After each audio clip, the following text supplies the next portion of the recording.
Hi అండి. Excellent hair growth hair oil, shampoo powder, చుండిపిండి అండి. చాలా చక్కటి రిజల్ట్ అయితే ఉందండి. Hair oil 100 ml 200 ml half litre bottle ఉన్నాయి. అంతేకాదండి, చాలా మంచి రిజల్ట్ అయితే ఉంది. 5 నుంచి 10 నిమిషాలు మసాజ్ చేసుకుని నైట్ టైము, మార్నింగ్ మీకు ఇష్టం వచ్చిన షాంపూతో తలస్నానం చేయండి. ఇంట్లోనే ఉన్నట్లయితే డే అంతా కూడా పెట్టుకోవచ్చండి. డే బై డే కూడా స్నానం చేయొచ్చు. మంచి రిజల్ట్ అనేది ఉంది. చక్కగా మీరు కుంకుడుకాయ కానీ, చీకకాయ కానీ, ఉసిరిపప్పు కానీ వాడండి. లేదు అనుకుంటే మీకు లాంగ్ టైం ఏ షాంపూ యూజ్ చేస్తారో అదే యూజ్ చేయండి. మంచి రిజల్ట్ అనేది ఉంది. వాటి కోసం స్పెషల్గా మీరు కుంకుడుకాయ వాడిన అవసరం లేదండి. మీకు ఇష్టం వచ్చిన షాంపూతో తలస్నానం చేయొచ్చు. మంచి రిజల్ట్ ఉంది. మంచి రీగ్రోత్ అనేది ఉంది. మసాజ్ అయితే మెయిన్ అండి. 5 నుంచి 10 నిమిషాలు డైలీ మసాజ్ చేసుకోవాలి. రోజు కూడా ఒక రోజు డే బై డే స్నానం చేసినా రోజు కూడా ఆయిల్ అనేది మనకి నెత్తికి అప్లై చేసినట్లయితే మంచి రీగ్రోత్ అనేది కనిపిస్తుంది.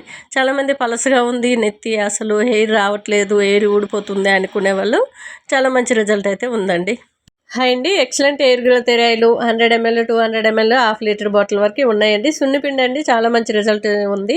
ఫస్ట్ 1 బాటిల్ తీసుకుంటున్నారు, తర్వాత హాఫ్ కేజీ తీసుకుంటున్నారు. సున్నిపిండి, షాంపూ పౌడరు, చాలా చక్కటి రిజల్ట్ అనేది ఉంది. సున్నిపిండి ఏంటంటే మచ్చలు, పింపుల్స్ తీసేస్తుంది. షాంపూ పౌడర్లో ఏమేమి వేస్తామంటే కుంకుడుకాయ, చీకకాయ, ఉసిరిపప్పు, మెంతులండి. చాలా మంచి రిజల్ట్ అనేది ఉంది. వైట్ హెయిర్ రాకుండా కాపాడాలి అంటే ఎక్కువగా మనం ఉసిరిపప్పు అనేది ఎక్కువ వేసుకోవాలి. కుంకుడుకాయ, చీకకాయ హాఫ్ కిలో తీసుకుంటే మనము ఉసిరిపప్పు అనేది కేజీ తీసుకోవాలి. మెంతులు అనేది ఓ 200 ml తీసుకుంటే సరిపోతుంది.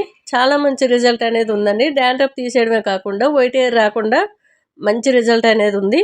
పిల్లలకి ఇప్పుడు చిన్న పిల్లల నుంచి అందరికీ వైట్ హెయిర్ అనేది 10 years దాటిన పిల్లల నుంచి అందరికీ బాలమెరుపు అనేది వచ్చేస్తుంది. అలా రాకుండా ఉండాలంటే మనం ఎక్కువగా ఉసిరిపప్పు అనేది ఎక్కువగా వాడినట్లయితే నెత్తికి రాకుండా కాపాడుతుంది. మనం ఒక 20 నిమిషాలు నెత్తిలో పెట్టుకొని రుద్దుకుంటే మంచి రిజల్ట్ ఉంటుంది.